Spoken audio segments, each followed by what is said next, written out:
After everything was over, Thomas believed the experience would fade with time.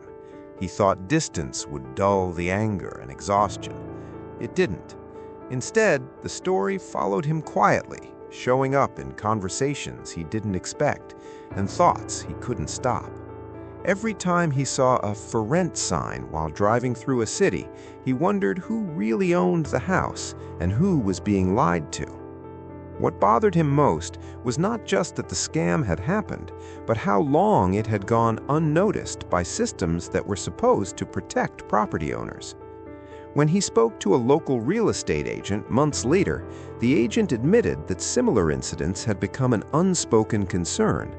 Agents were trained to move quickly, not to question ownership unless something was obviously wrong, and nothing about these listings looked wrong. In another city, in another state, a man named Victor Alvarez faced a different version of the same problem. Victor owned a duplex in a mid-sized city in the Southwest. He lived in one unit and rented the other. When the tenant moved out, Victor decided to renovate before finding someone new. The empty unit became the opening the scammer needed. Someone posing as Victor listed the vacant unit online using his name, his address, and photos taken during an open house years earlier. The rent was collected up front from 3 different applicants who were told the unit was high demand. Each was given a different move-in date. Each believed they had secured housing. By the time Victor discovered what had happened, all 3 tenants were demanding access. Each had proof of payment. Each threatened legal action. Victor had never spoken to them. He had never authorized a listing, but his name was on everything. Victor spent months defending himself, not just legally, but socially. Online reviews accused him of scamming tenants. Complaints were filed with housing authorities. His reputation suffered, even though he was the victim. The scammer remained invisible, letting the chaos unfold between people who had done nothing wrong.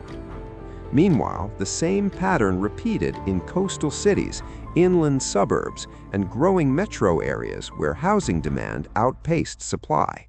The scam adapted.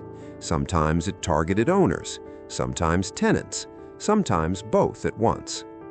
In one eastern state, a scammer impersonated a property management company and offered long-term leases for homes owned by military families stationed overseas. The leases were convincing. The payments were collected in advance. The families returned months later to find strangers living in their homes and no legal authority to remove them quickly.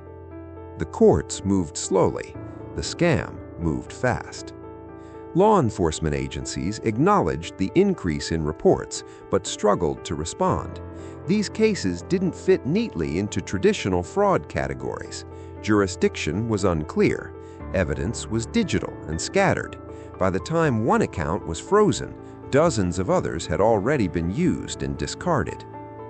Thomas followed these stories obsessively. He joined online forums.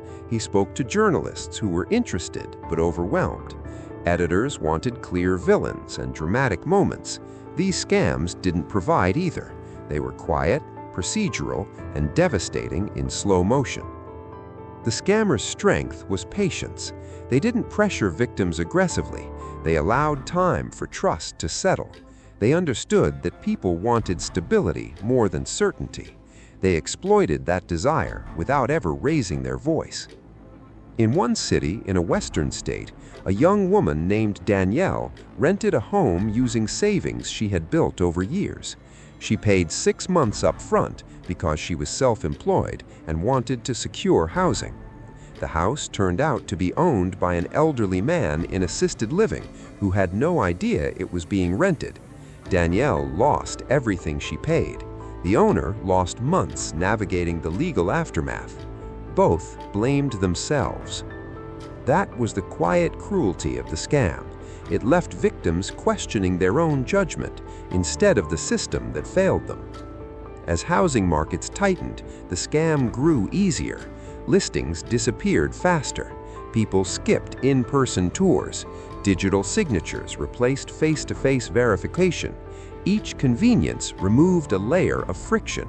Each removed layer created opportunity.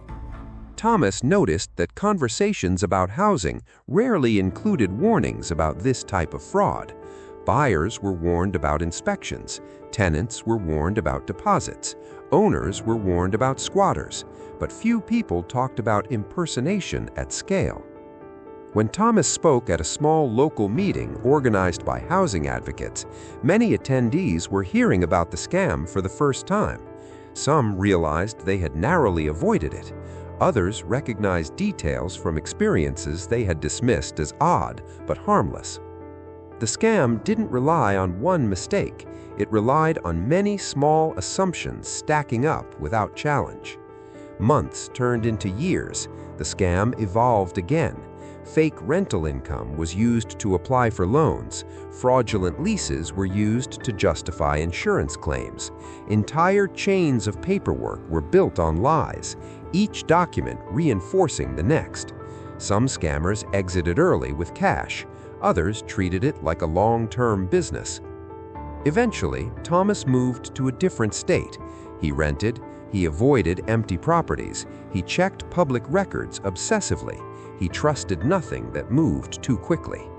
Sometimes he imagined confronting the person responsible, but deep down he understood there wasn't one face to blame. The scam wasn't personal, it was structural. Across the country, victims continued to appear quietly, each story isolated, each loss absorbed individually. There was no dramatic collapse, no single moment of reckoning, just a growing number of people who learned too late that ownership without vigilance meant very little. The houses remained. Families moved in and out, listings refreshed, payments processed. And somewhere, someone continued watching empty homes, waiting for the next opportunity created by absence, speed, and trust.